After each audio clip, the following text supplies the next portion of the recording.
শুকনো গাছে ফুল ফুটিল মোরর সাহারায়। জি, নবীর মাটি না নূরের? জোরে আল্লাহ খুশি হবে আরো জোরে। নূরের তৈরি, ঠিক না? যদি বলে হুজুর দলিল নিতে চান, যেহেতু লিখেছে বলতেই হবে, নাকি বলছেন? জি বাবাজি মুসলমান ভাইয়েরাও, এ সোনামানিকেরাও, বাবাজি বুখারী শরীফের মধ্যে হাদিস, চলুন বেরাদারও, একদিন মায়েশা রাদিয়াল্লাহু তাআলা আনহা, বাবাজি নবীজির জুব্বা একটু ছিঁড়ে গেছিল। জুব্বাটা বাবাজি অন্ধকার ঘরেতে বাবা আপনার সেলাই করতেছে।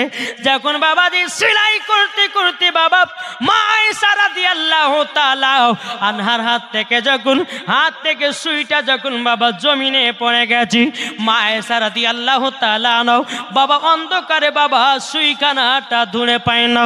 বেরাদার, মায়েশা রাদিয়াল্লাহু তাআলা আনহা তিনি অন্ধকারে বাবা হাত দিয়ে দেওয়া করতেছে, মায়েশা সুইটা ধরে পায় না।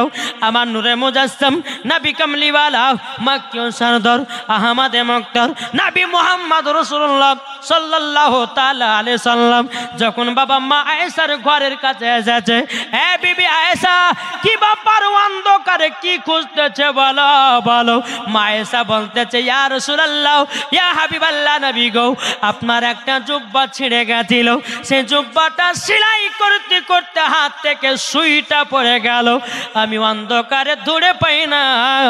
আমার নবীজি মুচকি হাসলেন, বাবাজি দাঁতের আলোতে মায়েশা সুইটা ধরে পেলেন। নারে তাকবীর, নারে রিসালাত, মাসলাকে আলা হযরত। জোরে বলেন। আমার নবী মুস্তাফার দাঁত মুবারক একটু মুচকি হেসেছেন, দাঁত মুবারকটা উদাম হয়েছে। যে মায়েশা ঘরে ছিল, অন্ধকার হয়েছিল, আমার নবী মুস্তাফার দাঁত মুবারকের আলাতে ঘর আলা হলো, মায়েশা সুইটাও খুঁজে পেল। তাহলে এখানে কি বোঝা গেল? জি, নূরের তৈরি। জোরে বলেন। আর দলিল নেবেন? আল্লাহর কোরআন বলছে, কদ জাআকুম মিনাল্লাহি নূরু ওয়া কিতাবুম মুবিন। বুঝলেন না? আল্লাহ বলছেন দুনিয়াতে দুটি জিনিস, এক নম্বর হচ্ছে পবিত্র কোরআন, আর নূর বলতে আমার নবী মুস্তাফাকে বোঝানো হয়েছে। জোরে বলেন। জি, একটু জোরে হবে না? চলুন আপনাদেরকে আর একটা আপনি ঘটনা শোনাই। এটা বাবাজি মুসলিম শরীফের হাদিস। চলুন, দুইজন সাহাবী নবীর কাছে খিদমাতে, মানে নবীর সেবা করার জন্য এসেছে। সেবা করতে করতে করতে করতে করতে বাবা অনেক গভীর রাত হয়ে গেছে। দুজন সাহাবী বলছে, ইয়া রাসূলুল্লাহ, ইয়া হাবিবাল্লাহ নবী গো, এখন তো আসমানে চাঁদ নাই, চাঁদের আলাতে যে বাড়ি যাব সেটাও নাই। ও গো দয়াল নবীজি, অন্ধকার রাত নবী গো, কি করে বাড়ি যাব বলুন না, বলুন না। আমার নবীজি বলতেছে, হে সাহাবীরা, তোমরা এক কাজ করো, একটা খেজুরের গাছের ডাল কেটে নিয়ে এসো। খেজুরের গাছের বাবা যখন ডাল কেটে নিয়ে আসা হলো, আমার নবী মুস্তাফা ওই খেজুরের গাছের ডালে হাত দিয়েছে। আল্লাহর কি কুদরত, এই খেজুরের ডাল থেকে আলা তৈয়ার হয়ে গেছে। বাবাজি মুসলমান ভাইরা, আমার নবী বলছে, গো সাহাবীরা, যাও এই আলাতে রাস্তা দেখায়া দেখায়া বাড়ি চলে যাও। যখন বাবা দোনো সাহাবী আপনার চলতে লাগলো, চলতে চলতে চলতে বাবা একজন সাহাবী যাবে বাম দিকে, আর একজন সাহাবী যাবে ডান দিকে। যিনি যাবে ডান দিকে বলছে, বলে ভাই, আমি তো অন্ধকারে বাম দিকে যেতে পারবো না, কি করা যায়? বলে, এক কাজ করো, আর একটা খেজুরের গাছের ডাল কেটে নিয়ে এসো। যখন বাবা খেজুরের গাছের ডাল নিয়ে আসা হলো, ওই খেজুরের ডালের সঙ্গে বাবা মিশ্রিত করেছে। বাবাজি দ্বিতীয় নাম্বার খেজুরের ডালটাও জানো আলা তৈয়ার হয়ে গেছে। জোরে বলেন সুবহানাল্লাহ। আমার নবী মুস্তাফা যেই জিনিসে হাত দেয় বাবাজি ওটাইতে আলা তৈয়ার হয়ে যায়। এ পাওয়ার দিয়েছে আমার আল্লাহ। জোরে হবে না? তাহলে দলিল হলো। জি বেরাদার ইসলাম, আসুন এখন আপনাদেরকে আর একটা কথা বলি। এই আপনাদের কি অসুবিধা হয়েছে? জি, আর জীবন শুনতে গেলে আপনাদেরকে একটা কথা বলি, যদি নবী মুস্তাফার জীবন শুনতে যান তো কমসে কম 3 রাত্রি দরকার আছে। ক রাত্রি বললাম? 3 রাত্রি। আমি করেছি টানা এক জায়গাতে জীবনী 12 রাত্রি, বিশ্বনবীর জীবনী। ক রাত্রি বললাম? 12 রাত্রির জীবনী। নবী মুস্তাফার জীবনী কিয়ামত পর্যন্ত শেষ হবে না। তো বাবাজি মুসলমান, আমি এটা জালসা করছি বাবাজি, আপনাদেরকে বোঝাবার জন্য এসেছি, নাকি বলছেন? আপনারা কি বুঝতে পারছেন? কে কে বুঝতে পারছেন না একটু হাত তুলেন তো। উনি বুঝতে পারছেন না নাকি? বাবাজি সোনামানিক, আসুন একটু বোঝার চেষ্টা করেন ভাই। আমি যে ওয়াজগুলো করব যদি আমল করতে পারেন মরার পরে জান্নাতি হবেন, জোরে বলেন। এখন আপনাদেরকে একটা কথা বলে, আচ্ছা বলুন, আল্লাহ পাক আল্লাহ তাআলা দুনিয়াতে সর্বপ্রথম কোন জিনিসটা তৈরি করেছে? এটা জোরে বলেন না জি। কলম। উনি বলছেন কলম।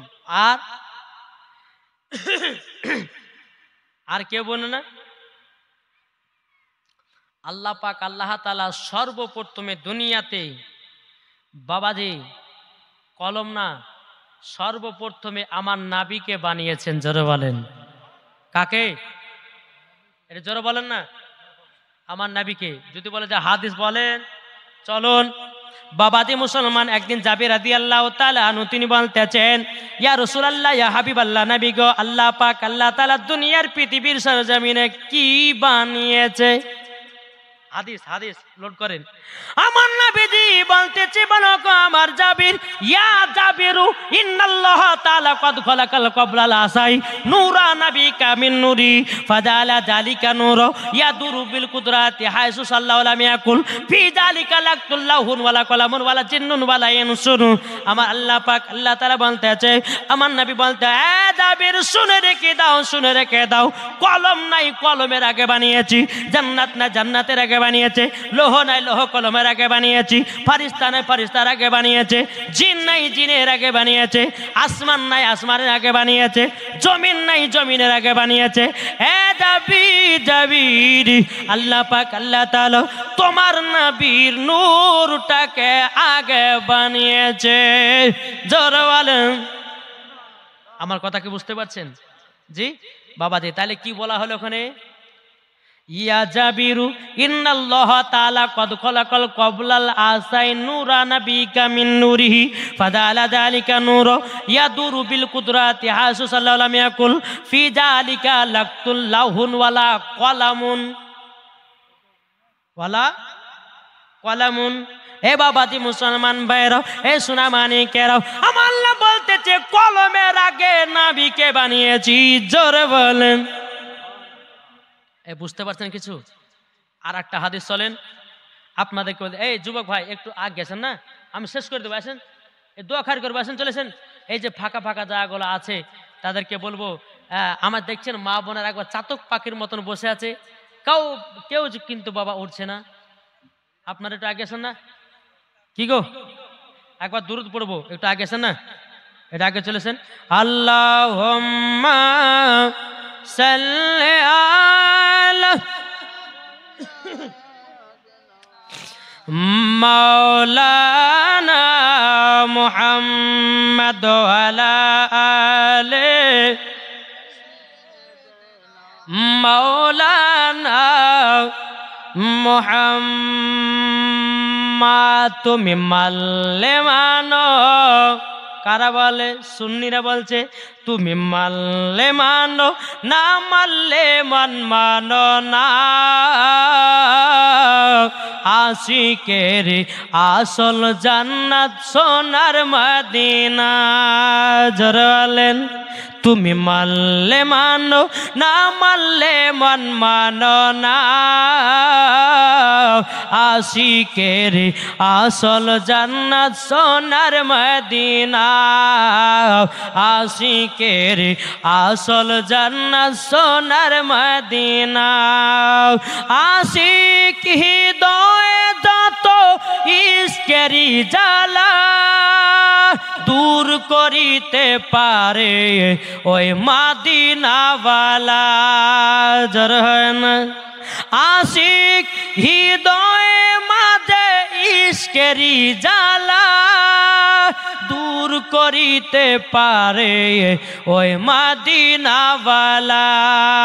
তাই মাদিনা মাদিনা করে, তাই মাদিনা মাদিনা করে হয়ে যাও ফানা। আশিকেরি আসল জান্নাত কোথায়? সোনার মদিনা। আশিকের আসল জান্নাত সোনার মদিনা। তুমি মানলে মানো, না মানলে মানো না। আশিকের আসল জান্নাত সোনার মদিনা। জোরে বলেন। চলুন আর একটা হাদিস দেবো, তারপর জীবনে আপনাদেরকে শোনাবো। শুনতে তো নাকি? জি বাবা দে মুসলমান ভাইয়েরাও, একদিন হজরতে জিবরিল আমিন আমার নবী মুস্তফার সম্মুখে হাজির। কি গো? আমার নবী মুস্তফা কাছে হজরতে জিবরিল আমিন এসে হাজির। বলবো ইনশাল্লাহ বলবো, লাস্টে বলে এটা বলে দেবো। বাবা দে মুসলমান ভাইয়েরাও, একদিন হযরতে জিবরিল আমিন বলতেছে, বলে ইয়া রাসূলুল্লাহ, ইয়া হাবিবাল্লাহ, নবী গো আপনার বয়স কত? কে বলছে? হযরতে জিবরিল আমিন বলছে নবীকে, নবী গো আপনার বয়স কত? আমার নবী বলছে, এ জিবরিল আমিন তুমি আগে বলো তোমার বয়স কত? কে বলছে? নবী আমার জিবরিল আমিনকে বলতেছে, ও জিবরিল আমিন বলো তোমার বয়স কত? হযরতে জিবরিল আমিন বলতেছে, ইয়া রাসূলুল্লাহ, ইয়া হাবিবাল্লাহ, নবী গো, ও গো দয়াল নবীজি আপনার কাছে একটা আবেদন করতে চাও। ও গো নবীজি আমার বয়স কত আমি বলতে পারবো না, আমার সাল কত আমি বলতে পারবো না, আমার উমার কত আমি বলতে পারবো না। কত নবীজি একটা অনুভব দিতে পারি, চতুর্থ নাম্বার আসমানি একটা আমি তারা দেখতাম, ওই তারাটাকে একবার নয় দুবার নয় ৭৭,০০০ বছর পর পর দেখতাম।